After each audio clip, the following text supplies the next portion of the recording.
你会发现零件的地方它会变成多本体。Hello， 大家好，欢迎来到魔剑队，我是雷系教师阿如。今天的话呢，我们要来示范的案例是这个。以往的话，我们可能会是在草图上面画4个一样的东西，然后再把它分别长料出来，或者是一起长料出来，不管。那我们今天的话呢，要来介绍的是只做一个，然后其他的另外3个用直线复制排列的方式把它做出来。那最后的话还会再合并结果。我们直接来去做示范。那这个东西，这个物件的话呢，我的习惯的话可能会是在上基准面去绘制，因为它是一个放在桌面上就可以很清楚看出它的外轮廓的物件。但是因为这个图面呈现的方式呢，我可能会改用前基准面来去做绘制。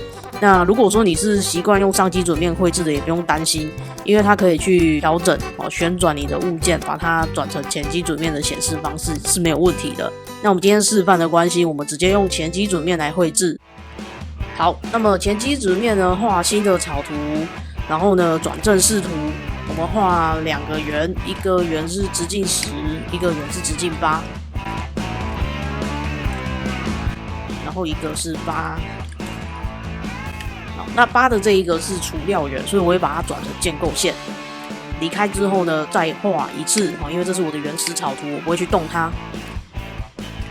参考图源出来之后，这个复制出来的草图才可以去做长料的动作。那我们大概长 0.5， 然后打开拔模，拔模角度的话，我们用45度看看，转反方向往内缩这样。我们看一下，检查一下 ，OK， 看起来好像没什么问题啊。好，那我们就可以去做除料的。前基准面参考图源，把这个参考图源的这个虚线的圆呢，把它复制出来，并且呢，记得把它转成实体线哦，因为虚线它是没办法去做除料的。好，然后我去把它做一个除料的动作，下一个几何 ，OK， 好，那这样子我们第一个实体就完成了。那以 OnShop 来说的话，它里面并没有基准轴，所以变成要自己画草图的方式来画那个轴线。那我的话呢，我会把它画在上基准面，然后给它一条中心线。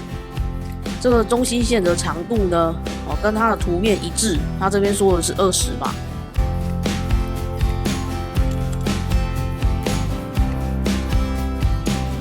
好，那当你有这条轴线之后呢，你就可以去做直线复制排列了。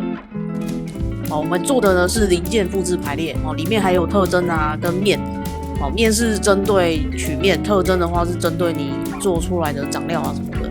零件的话针对的是本体，本体的复制，然后方向就是这条轴线。那我总共要4个，距离的话也可以稍微抓一下 6.7， 因为它的距离计算的方式跟沙里是不一样的，是圆心到圆心的距离，所以你就要去计算一下它那个圆心的位置大概在哪里。那你这样子复制出来之后，你会发现在左下角零件的地方，它会变成多本体，1个、2个、3个、4个，总共有4个。那我的话呢，就会把它去做一个布里运算，把它们全部框起来。那这样子的话，你就可以把它做得跟我们这一个图面一模一样，就是奥迪的这个 logo。好，那你可以帮它变一下颜色，这个好了。OK， 好，这样差不多。转边线，好，那这个简单的案例呢，我们就完成了哦。